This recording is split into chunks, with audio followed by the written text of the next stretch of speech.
Bonjour. Il y a un texte que je vais vous lire maintenant qui va nous donner tout de suite le sujet que nous devrions traiter aujourd'hui. Dans 1 Samuel 15, le verset 22, il est dit « Voici, l'obéissance vaut mieux que les sacrifices et l'observation de sa parole vaut mieux que la graisse des béliers. » Ce texte, à mon avis, indique bien le sujet sur lequel nous allons travailler et l'importance que Dieu accorde à l'obéissance. Et pour cela, j'ai invité deux pasteurs que nous connaissons déjà, le pasteur Ralph Sichon. Bonjour Ralph. Bonjour. Le pasteur Charlie Raison. Bonjour Charlie. Bonjour Christiane. C'est avec bonheur que je vous accueille afin que nous puissions donc évoquer ce thème-là. Mais si vous voulez bien, nous allons prier. Je peux t'inviter à prier avec nous? Merci. Éternel notre Dieu, nous voulons te remercier pour ton amour et ce privilège que tu nous donnes de pouvoir traiter ce sujet qui est si important, l'obéissance, fruit du réveil, que tu puisses nous animer par ton Esprit Saint et que cette présentation soit bénéfique pour ceux qui vont nous suivre au nom de Jésus. Amen. Amen. Alors, depuis déjà le début de ce trimestre, nous avons commencé à étudier le réveil, l'importance du réveil. Et chacun sait que la vie chrétienne a tendance à s'endormir et si le Seigneur ne nous réveille pas pour différentes raisons, eh bien, nous passons à côté de l'essentiel d'une bonne relation fructueuse avec lui.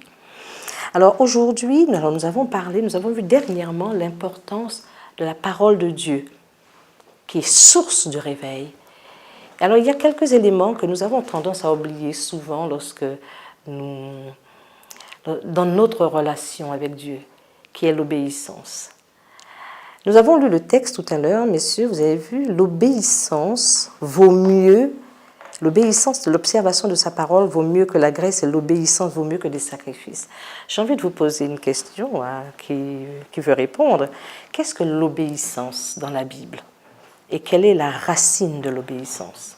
Alors, l'obéissance dans la Bible est quand même liée à ce que nous avons vu la semaine dernière, à savoir la prééminence de la parole de Dieu.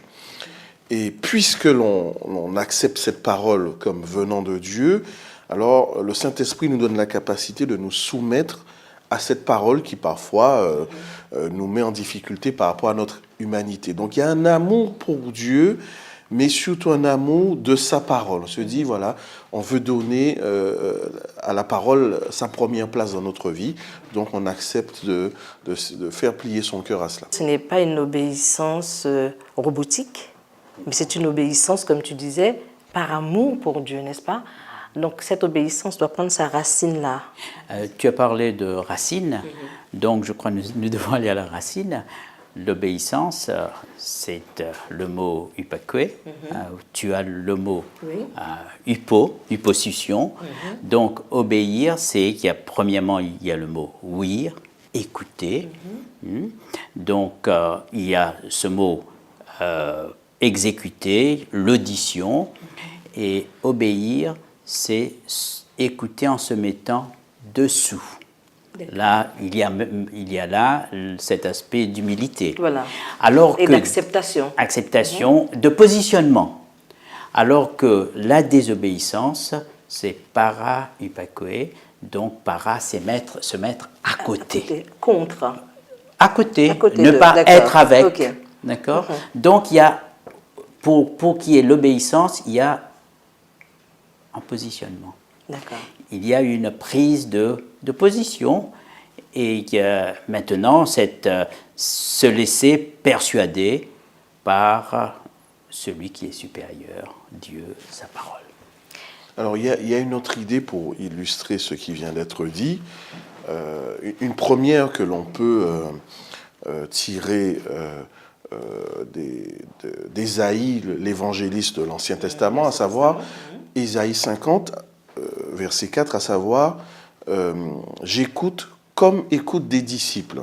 Oui. Donc l'idée de l'obéissance nous place dans une relation